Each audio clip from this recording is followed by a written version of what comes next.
Hello. All right, let's get after it. This is going to be part two, my top three favorite songs from the studio albums from Alice in Chains. Fix a couple errors, or just acknowledge a couple errors in the part one video. Unplugged was not their last performance. I think it's their last live recorded performance.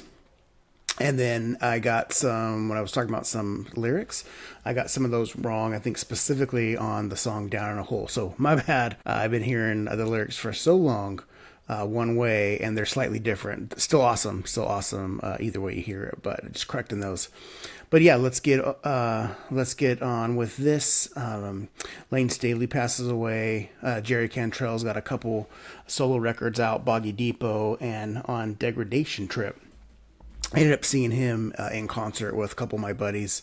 Probably the biggest Alice in Chains fan I know. We saw them at the Fat Cat in Modesto, California.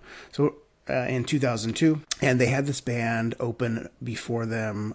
Comes with the Fall, I think their name is. They had cool songs. They had cool songs that they did well. Well, when Jerry comes out, he has the singer and guitar player William DuVall from this band, Comes with the Fall, performing with him, and they do some Alice in Chains songs. And so William is singing Lane's parts, and I'm like, man, I remember thinking like he did a really good job. And then my buddies and I were wondering, well, is Alice in Chains going to, try to continue to perform, but have this guy William potentially come in? So many years later, Black Gives Way to Blue comes out, and William DuVall is in the band now. This album is really good. I was super happy with this one. I was excited at the same time. I remember hearing a couple of the singles as they came out. So on this one, I could choose quite a few songs to go as my top three songs. And so it took me a little bit. The album opens, it just kind of eases you into this record. Sludgy, has a little groove to it. I like it. It's not going to be my one of my top three choices. Track 2, Check My Brain, is because once this track opens, much more energy. It has a great hook to it. I think it just comes in thumping. It comes in thumping. Another one of these songs has California in it, and this is one of the singles, and so I like this song right away. I remember watching the video of it, and there's times where William and Jerry are singing together, and so that's a really good song. Check My Brain. Another good song that if you want to get out there moving, maybe you're going for a walk or a jog or hiking or something, I think Check My Brain's a good one for you to have. Track number 5 is the second song I'm going to go with. This is one of the singles too, maybe the first one. I didn't love it initially when I heard it, but 100% has just grown on me. I like that both Lane and William are singing on this one. When William DuVall comes in, it definitely adds more of this grimy vocally touch, and so more in that vein of Lane Staley's vocals. And I think on this song they're really doing their best to honor Lane. You could just feel the inspiration and just kind of like a tribute. This is a sludgy rocker. It's long. It's 7 minutes.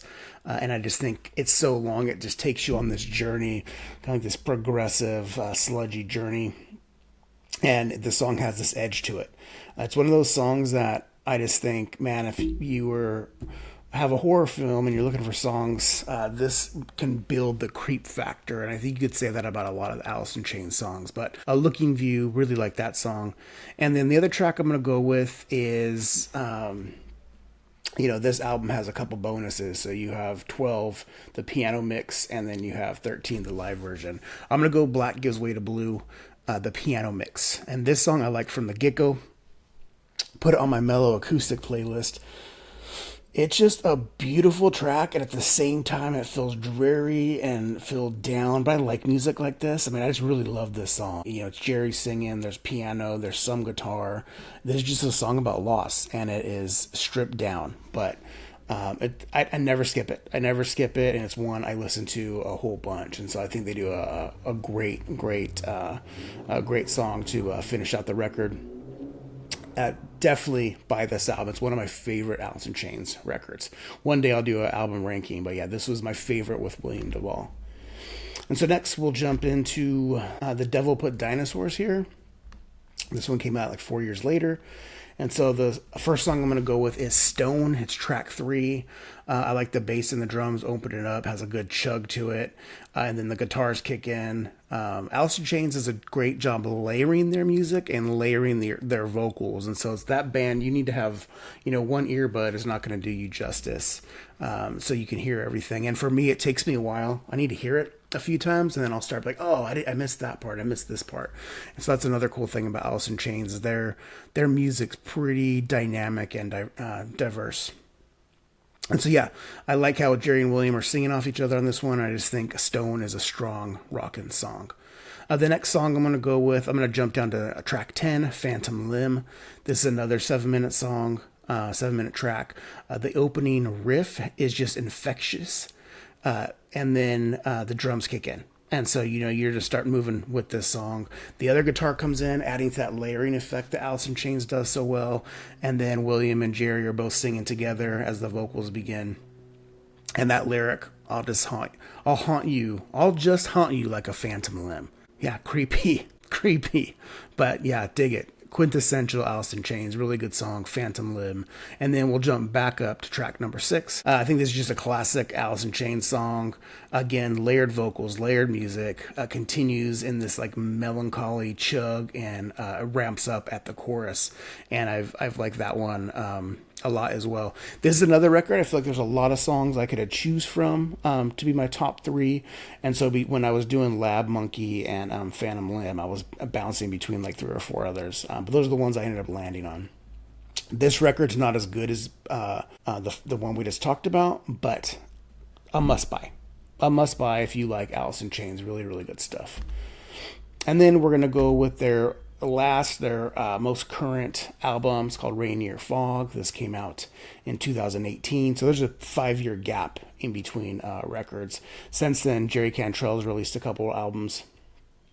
And so this one's, as I was getting ready for this, I listened to it much more. This one's better than I thought it was. So, upon first listen, I was a little disappointed, back in 2018 because I bought it the day it came out. But yeah, definitely, I like it much more now that I've been listening to it, but it's not as strong as the other two. The song I'm going to go with first is the one This is the album opener. It just marches, this steady beat and crunch and the drumming. It just like the music is marching. I feel like it's bluesy grunge, and this song is just one that has grown on me. It didn't grab me initially when I listened to it, but I think it's a strong album opener. And then second, I'm going to go, this song hooked me from the beginning, is Red Giant, song number 3. Yeah, I just really like this song from the first time that I heard it. I think has the catchiest hook in terms of the chorus and the vocal stylings once they start singing All My Children.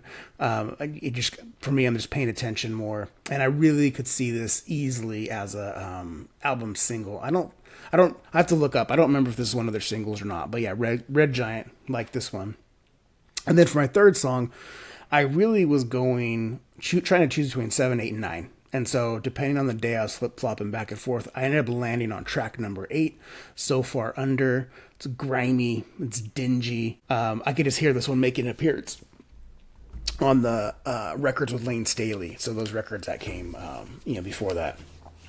But yeah, really like Alice in Chains. It's one of those bands that I think because the bluesy, melancholy sludge of them, they're not for everyone, but they are my favorite grunge group. And I have all the Jerry Cantrell solo records as well. I'll probably do my top 3 songs from each of those coming up, but hope you enjoyed part 2. I'd love to know your thoughts on Alice in Chains with William DuVall, but also what are your favorite songs from these records.